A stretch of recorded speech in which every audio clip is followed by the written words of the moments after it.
Olá, companheiros do Seara Fraterna, muito bom estar aqui com vocês mais uma vez, que nós possamos aproveitar esse nosso encontro virtual, onde nós podemos elevar as nossas mentes, os nossos pensamentos, nos alegrarmos um pouco, aprendermos um pouquinho mais, para que possamos levar esse momento difícil que nós estamos vivendo com mais leveza e com mais compreensão. A página de hoje é Trabalhemos também. E dizendo, varões, por que fazeis essas coisas? Nós também somos homens como vós, sujeitos às mesmas paixões. Atos capítulo 14, versículo 15. O grito de Paulo e Barnabé ainda repercute entre os aprendizes fiéis. A família cristã, muita vez, ha desejado perpetuar a ilusão dos habitantes de Listra. Os missionários da revelação não possuem privilégios ante o espírito de testemunho pessoal no serviço.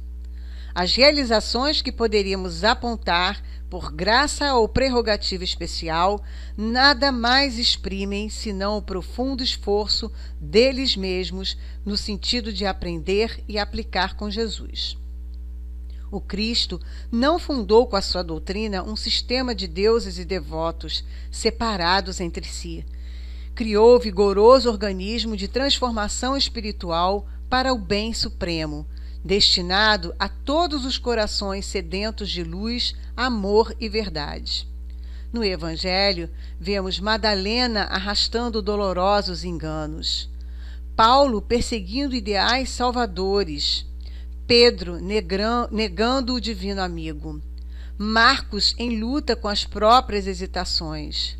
Entretanto, ainda aí, contemplamos a filha de Magdala renovada no caminho redentor, o grande perseguidor convertido em arauto da Boa Nova, o discípulo frágil conduzido à glória espiritual e o companheiro vacilante transformado em evangelista da humanidade inteira.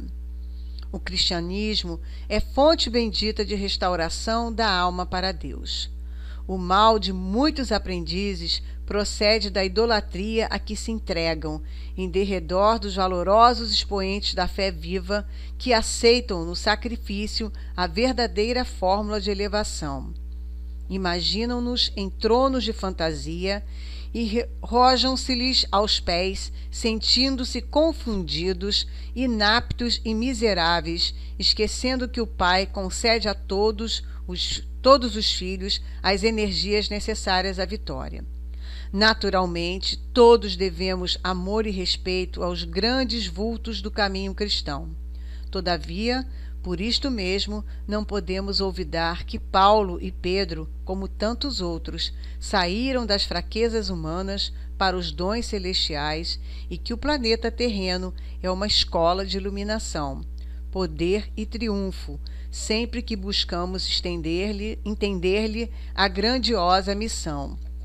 Essa página é tirada do livro Pão Nosso, de Chico Xavier, pelo Espírito de Emmanuel. Então, vamos agora elevar os nossos pensamentos, entrelaçar os nossos corações, vibrar da melhor forma possível, para que a nossa mente possa estar aberta para receber tudo de melhor que poderemos nesse encontro de hoje, que possamos apreciar a palestra do nosso companheiro, que com tão boa vontade se encontra hoje aqui, trazendo esse estudo que vai com certeza nos ajudar a seguir adiante. Que nós todos possamos estar sendo abraçados e abençoados pela espiritualidade amiga e principalmente o nosso companheiro que vai dar a palestra de hoje, Ricardo. Ser conosco, mestre queridos, espíritos amigos, assim seja. Então agora nós vamos receber o querido companheiro Ricardo Camelier, que vai falar com a gente sobre a geração nova. Seja bem-vindo, Ricardo. Boa noite, minhas irmãs e meus irmãos.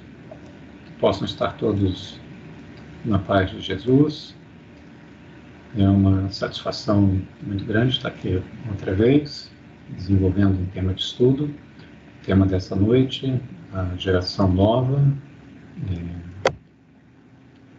parte do livro A Gênese, está lá no capítulo 18, e a nossa parte hoje falar sobre o item 27, que fala da transição planetária da Terra, passando de um mundo de expiações e provas, onde nos encontramos nesse momento, para a etapa seguinte do mundo de regeneração.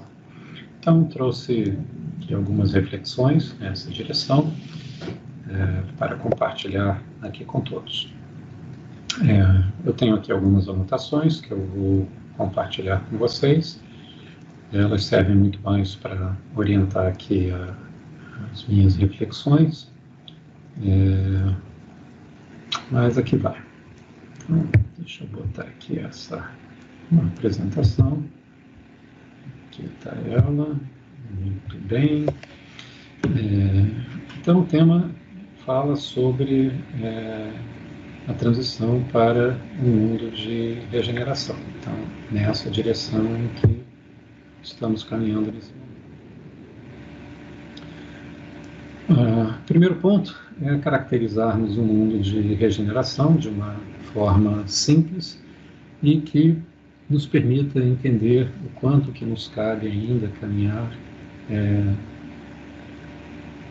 do momento em que estamos atualmente, do mundo de expiações e provas. Divaldo Franco, numa palestra recente, de poucos anos atrás, ele caracterizou o mundo de regeneração mais ou menos nesses termos. Ele diz que é um mundo onde não há escassez, onde não há excessos, onde não há violência e onde há justiça para todos. Onde não há escassez, significando que um mundo onde todos têm o mínimo necessário para viver, seja em termos materiais, seja em termos afetivos, seja em termos de oportunidades.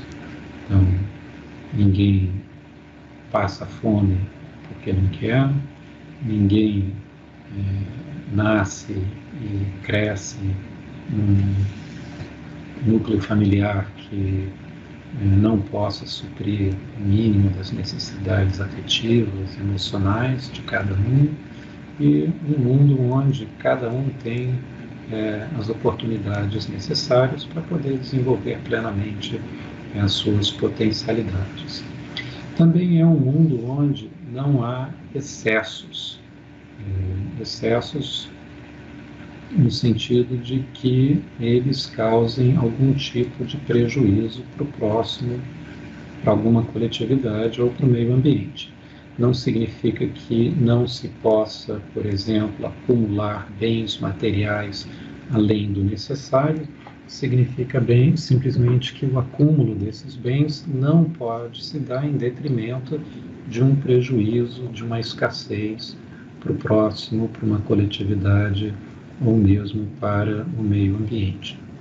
É um mundo também onde não há violência, no sentido em que os conflitos e as diferenças não são resolvidos através de meios violentos. São resolvidos sempre através de meios não violentos. Não significa um mundo onde não haja conflitos, onde não haja diferenças de interesses, ainda os há, porque somos diferentes, mas essas diferenças são resolvidas sempre através de meios não violentos. E é um mundo onde há sempre uma noção de justiça para todos. Em qualquer situação, a justiça e a igualdade de oportunidades, por exemplo, é sempre oferecida para cada um dos seres que fazem parte desse mundo. Então nós vemos aí o quanto que nos falta ainda caminhar. Nós vivemos num mundo onde ainda há tanta escassez em todas as diferentes dimensões, tanto na dimensão material, quanto na dimensão afetiva, emocional, quanto na dimensão de oportunidades. Vivemos ainda num mundo onde há tantos excessos que causam prejuízo ao próximo. Vivemos ainda num mundo onde os conflitos e as diferenças ainda são resolvidos frequentemente através de meios violentos, e num mundo onde muitas vezes não temos a sensação de justiça. Então, é uma forma de caracterizar um mundo de regeneração que deixa muito claro o quanto ainda temos por caminhar nessa nossa etapa de transição para um mundo de regeneração. E dá um mapa também, deixa muito claro para cada um de nós, deixa claro para nós enquanto coletividade e para nós enquanto indivíduos a direção em que temos que caminhar. Então, a cada um de nós cabe progredir na sua prática, na sua conduta, na direção de estar diminuindo a escassez, os excessos, a violência e aumentando cada vez mais a distribuição de justiça. Então, na medida em que individualmente passamos a agir dessa forma, cada vez mais alinhados com essas características de um mundo de regeneração, estaremos dando a nossa contribuição para essa transição em curso do mundo de expiações e provas para o mundo de regeneração. Outra característica da transição planetária é que essa transição ela não é realizada repentinamente. Ela ocorre através de um processo contínuo, através de pequenos incrementos, através de pequenos passos.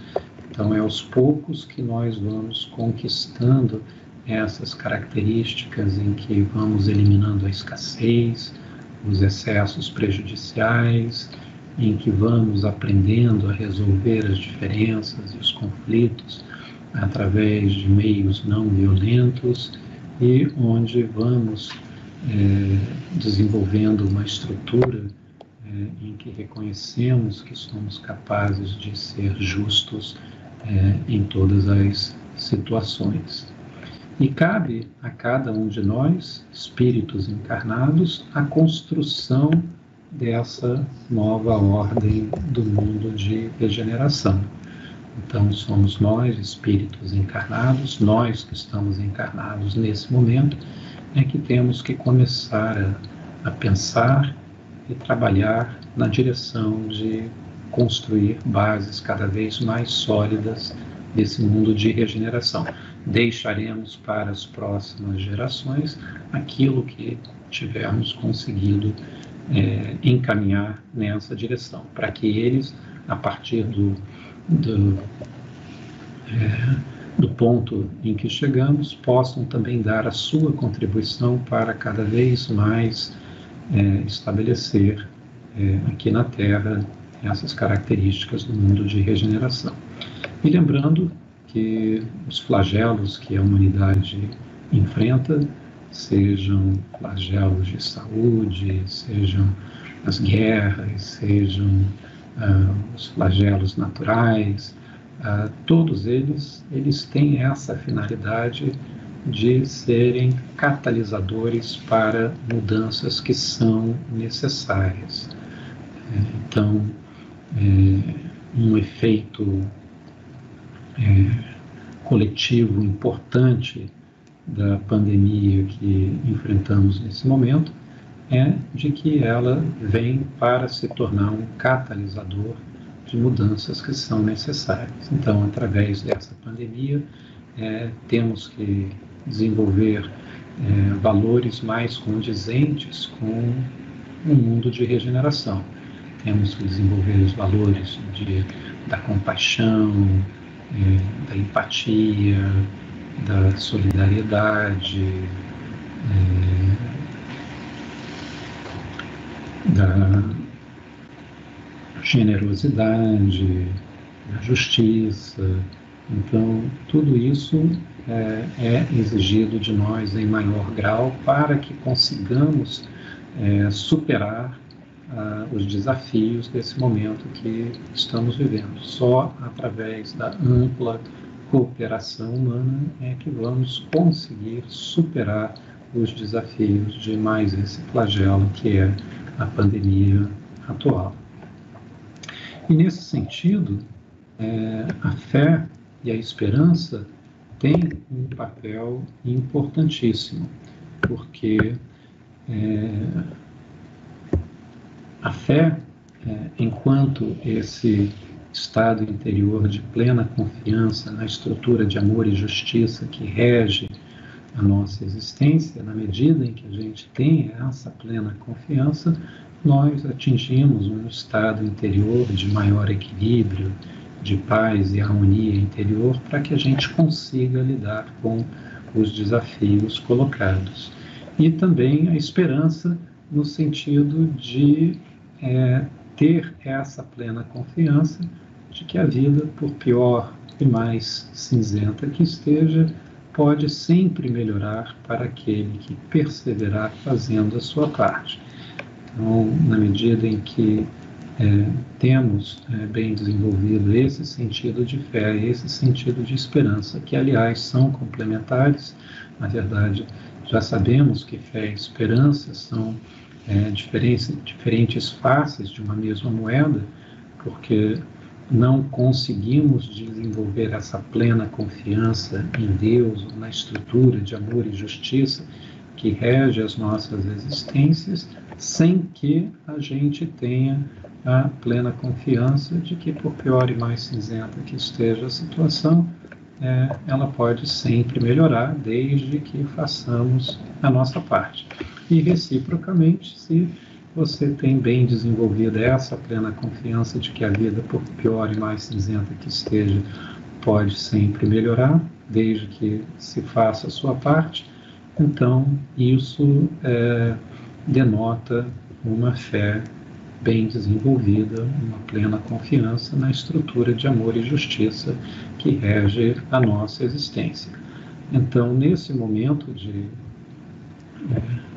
de muita insegurança que atravessamos através dessa pandemia, a fé e a esperança são virtudes que são importantíssimas e vão nos dar a paz de espírito para que a gente possa lidar mais equilibradamente com os desafios atuais. Além disso,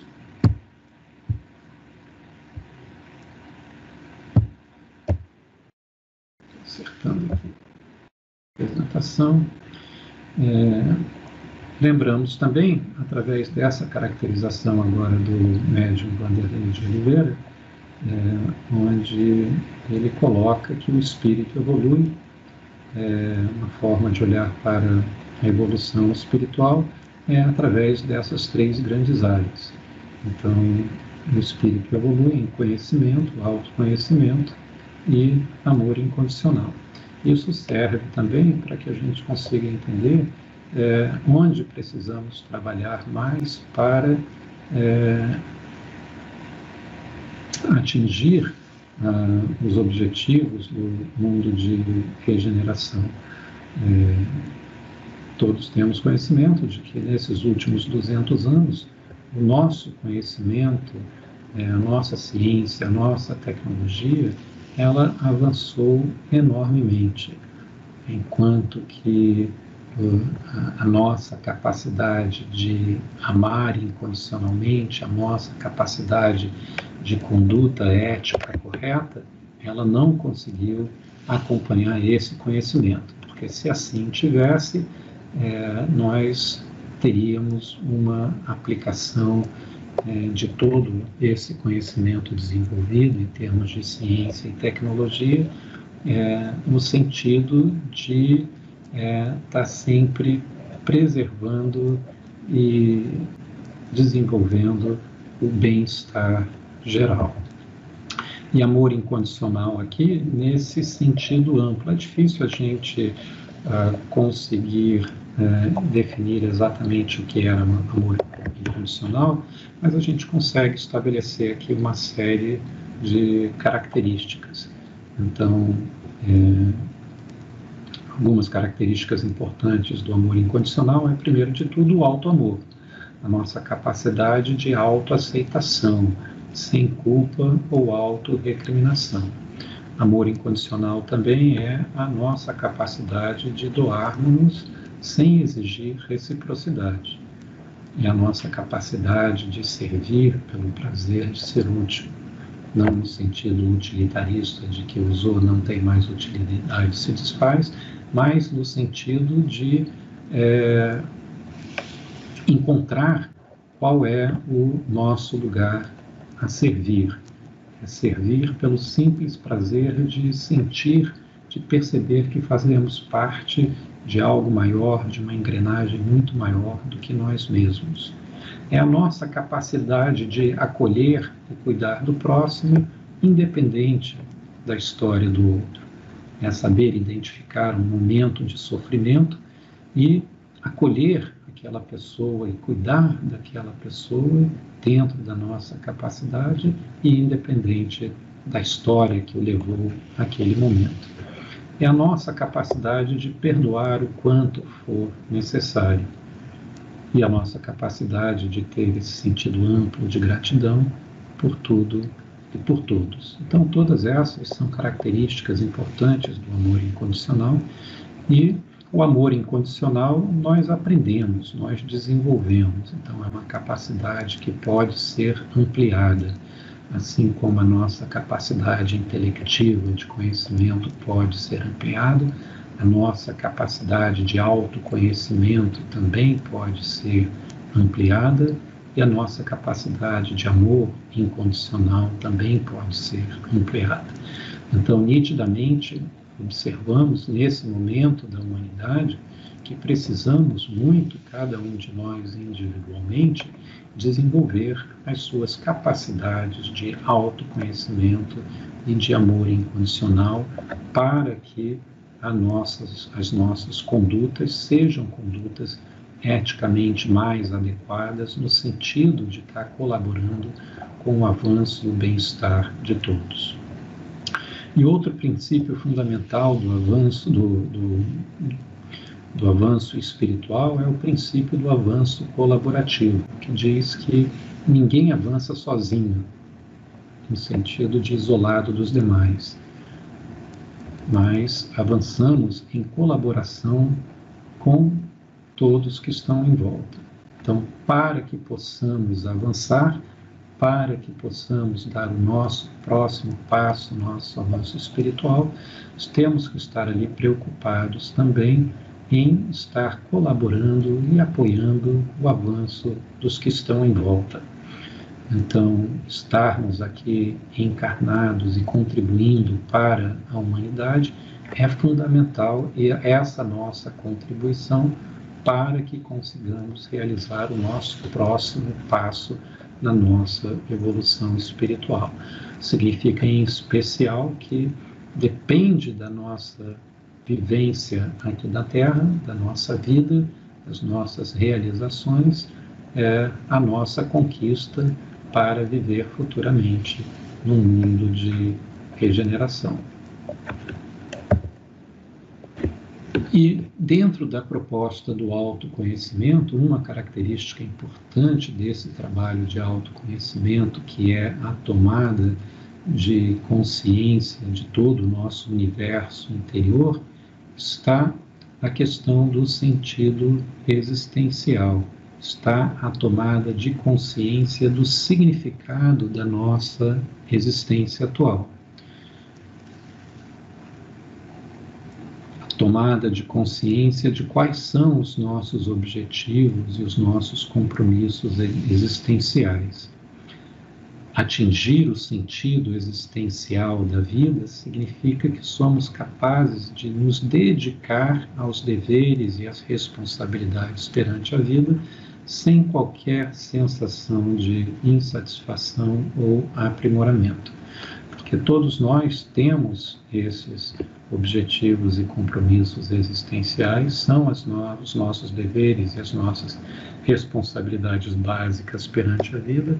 E nós sabemos que assim atingimos o sentido existencial naquele momento quando somos capazes de não só identificar, mas nos dedicarmos a esses deveres e a essas responsabilidades perante a vida, sem sentir qualquer sensação de insatisfação ou aprisionamento. É a sensação de que a gente está com a vida toda encaixadinha. A gente percebe que a gente está onde precisa estar, fazendo o que for preciso ser feito.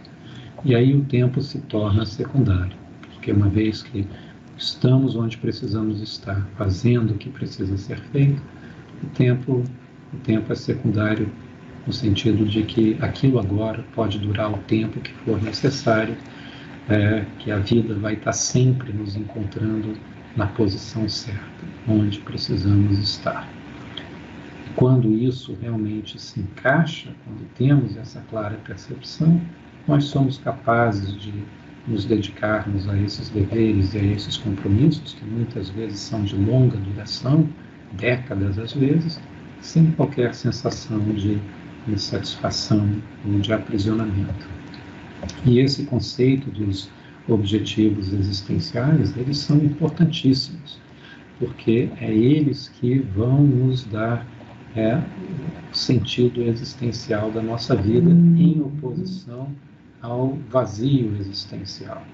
O vazio existencial se dá na medida em que não conseguimos perceber um sentido especial para as nossas vidas.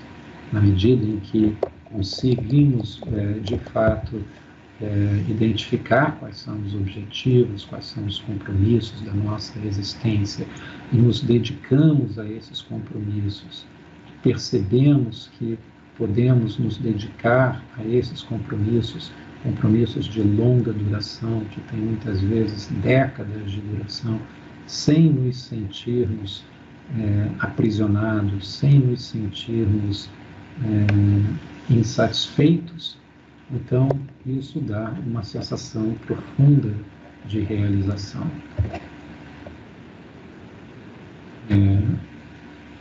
E com relação aos nossos objetivos e compromissos existenciais, eu queria falar também a respeito da ética do amor, que é um tipo de conduta ética que vai nos levar diretamente à execução, a melhor execução daquilo que nos cabe fazer na vida e, portanto, da melhor contribuição que podemos dar a esse momento em termos de transição planetária. Para isso, eu vou tocar rapidamente nesse conceito de conduta eticamente correta. De uma forma muito pragmática, nós podemos olhar para o resultado das nossas condutas, eticamente falando, observando o impacto que ela gera sobre o bem-estar do próximo, da coletividade e do meio ambiente. Então, nesse sentido, podemos classificar a nossa conduta como eticamente correta quando o seu resultado é na direção de preservar e promover o bem-estar geral. Bem-estar geral significa o bem-estar do próximo, daquelas pessoas com quem convivemos diretamente, o bem-estar das coletividades das quais participamos e o bem-estar do meio ambiente. Cada vez mais precisamos nos preocupar a respeito do impacto nosso no meio ambiente como um todo. E a conduta ela é considerada eticamente incorreta no sentido em que ela leva algum prejuízo nesses níveis. algum prejuízo ao bem-estar do próximo, daquelas pessoas com quem convivemos mais proximamente, das coletividades das quais fazemos parte, nosso núcleo familiar, o nosso núcleo profissional, os nossos núcleos de atividade voluntária, por exemplo, os coletivos da cidade em que vivemos, do país, da humanidade como um todo, e o impacto negativo que a nossa conduta pode ter sobre o meio ambiente também. E também as condutas autodestrutivas, né? Aquelas condutas que de alguma forma prejudicam, acima de tudo, a nós mesmos. Então, a conduta ela é classificada eticamente incorreta nesse sentido. Então, são as condutas que precisam sofrer um alinhamento, no sentido de eliminar o prejuízo que estamos promovendo nesses diferentes níveis, no sentido e para que elas possam agora preservar e promover o bem-estar geral. E nesse sentido, a gente tem esse conceito de ética do amor, que é a nossa conduta ética quando ela está alinhada com os princípios do amor incondicional e vai de encontro aos objetivos e compromissos existenciais. E sempre ali preocupado com a nossa colaboração para o avanço de todos. Então, na medida em que conseguimos alinhar a nossa conduta com os princípios do amor incondicional, então, a nossa capacidade de doarmos sem exigir algum tipo de reciprocidade, a nossa capacidade de servir pelo simples prazer de ser útil, a nossa capacidade de acolher e cuidar, independente da história do outro, independente de como o outro chegou naquela situação de necessidade e sofrimento, a nossa capacidade de perdoar e a nossa capacidade de gratidão, assim como a nossa capacidade de autoaceitação, de nos aceitarmos sem aceitarmos todas as nossas características sem qualquer sentimento de culpa ou de autorrecriminação. Então, essas são as características da conduta alinhada com o amor incondicional. E quando nós aplicamos essa conduta do amor incondicional voltadas para os nossos objetivos e compromissos existenciais, então estamos indo diretamente da forma mais eficiente e eficaz possível de encontro com o nosso planejamento para essa existência. E sempre sem perder de vista que a nossa contribuição na vida, a nossa conduta geral na vida sempre deve ser no sentido de estarmos colaborando para o avanço das demais criaturas. Então, isso é a ética do amor. Então, é nessa direção que devemos caminhar no sentido de ajustar a nossa conduta. Então, principalmente para nós espíritas, que já temos todo esse grau de consciência a respeito da vida, é muito importante esse trabalho de autoconhecimento e reforma íntima que nos leva nessa direção de alinhar a nossa conduta com os princípios do amor incondicional, que é o amor fraternal, o amor universal, buscando cumprir os nossos objetivos e compromissos existenciais e sempre preocupados em estar cooperando colaborando com o avanço das demais criaturas. Então essa é assim a direção de caminho ótimo para o nosso avanço espiritual aqui na Terra. E também se torna um caminho de contribuição ótima nossa, individual, para esse momento de transição planetária, fazendo com que nós possamos dar a nossa melhor contribuição para que a Terra avance nessa transição de mundo de expiações e provas para um mundo de regeneração. Quais são os impedimentos para que a gente consiga realizar a ética do amor? Então, a ética do amor é o alinhamento da nossa conduta com os princípios do amor incondicional, voltado para o cumprimento dos nossos objetivos e compromissos existenciais e com a permanente preocupação de estar colaborando para o avanço de todas as criaturas. E os maiores obstáculos para que a gente consiga fazer esse alinhamento da nossa conduta é exatamente o nosso apego à materialidade, que é o grau de apego às questões do possuir, dominar, gozar e aparentar. Possuir são todas as questões ligadas aos bens materiais, o quanto somos apegados aos nossos bens materiais, ao acúmulo de bens materiais. O dominar, o quanto somos apegados às questões de poder. O gozar, o quanto apego a gente tem aos gozos, aos prazeres físicos, de um modo geral. E o aparentar, o quanto que estamos apegados à imagem que lançamos de nós mesmos. Quanto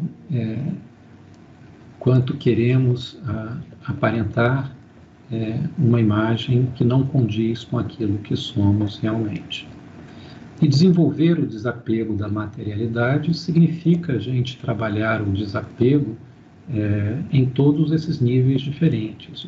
O desapego dos bens materiais, dos prazeres físicos, do poder, do reconhecimento pessoal, porque muitas vezes essa é a questão da aparência, a gente quer ter um reconhecimento,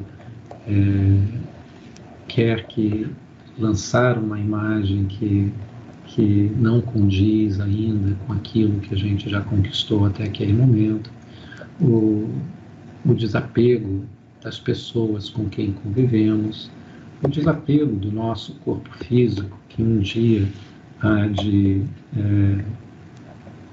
se desfazer, e o desapego da vida física como um todo, sabendo que a nossa vida física ela é transitória, a gente está aqui por um tempo limitado, e que depois retornamos ao mundo espiritual. Então, na medida em que conseguimos dar passos na direção de desenvolver esse desapego a essas questões da materialidade, então maior facilidade vamos encontrando para praticar a ética do amor, que é praticar o amor incondicional na direção do cumprimento dos nossos objetivos e dos nossos compromissos existenciais, e sempre preocupados ali em estar colaborando com o avanço de todos. E vamos também de encontro a essa imagem do verdadeiro espírita, que Kardec caracteriza lá no Evangelho segundo o Espiritismo, quando ele diz que o verdadeiro espírita ele é reconhecido pela sua transformação moral e pelos esforços que faz para dominar as suas más inclinações. Então ele introduz essa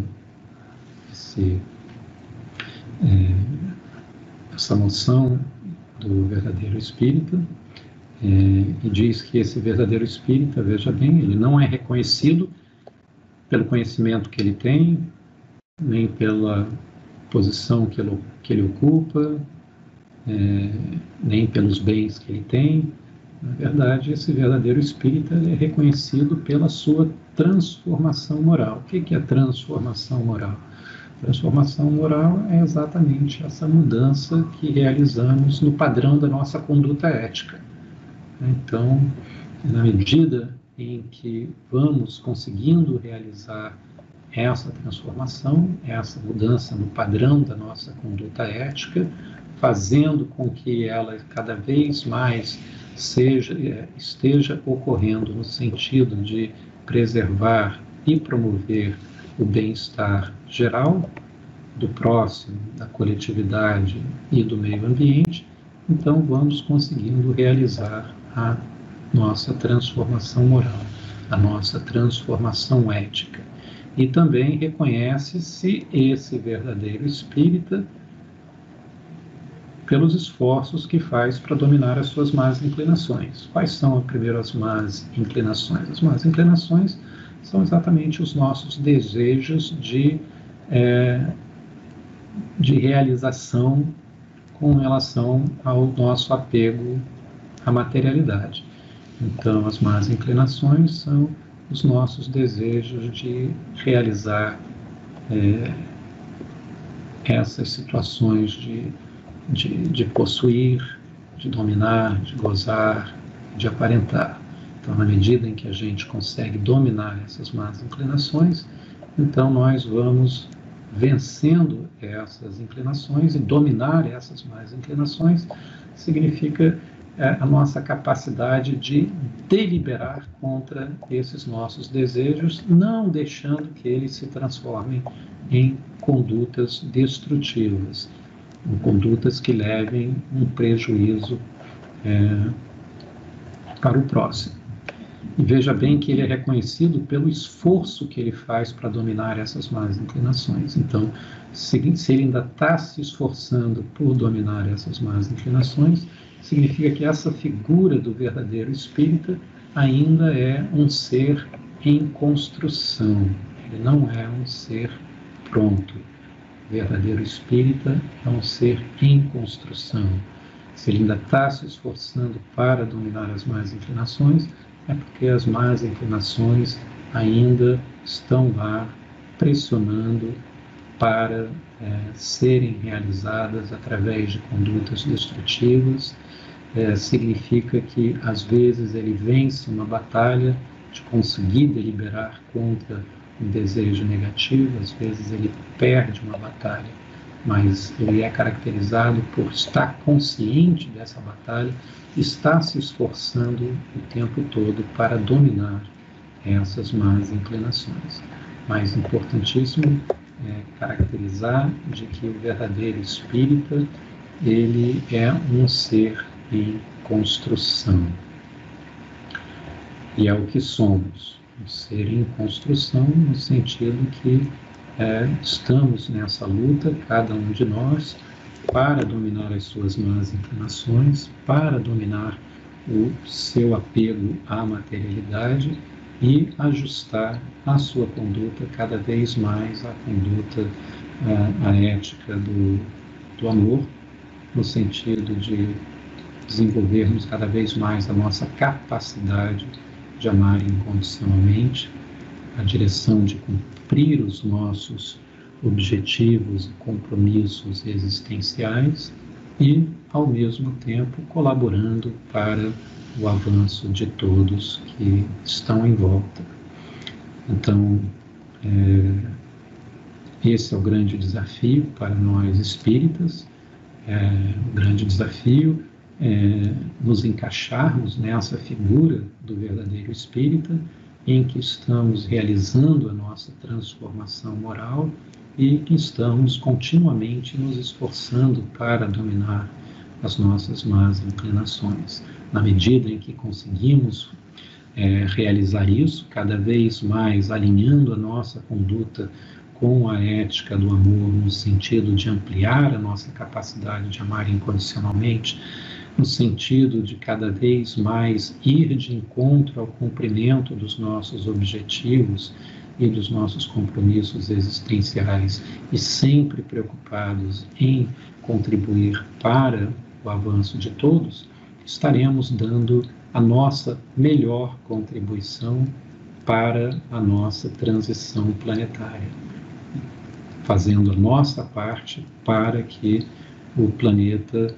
consiga realizar essa mudança mais rápida desse estado em que nos encontramos, de mundo de expiações e provas, para um mundo de regeneração, um mundo onde não há escassez, onde não há excessos, onde não há violência e onde existe justiça para todos. Muito bem, eu acho que eu vou agora encerrar aqui. Essas eram as reflexões que eu tinha para trazer. Espero que possam ser úteis e agradeço mais uma vez a oportunidade de estar aqui desenvolvendo o estudo e agradeço também pela atenção de todos terem ficado aqui comigo até o final. Que a paz de Jesus possa estar sempre com cada um de vocês. Um abraço em todos.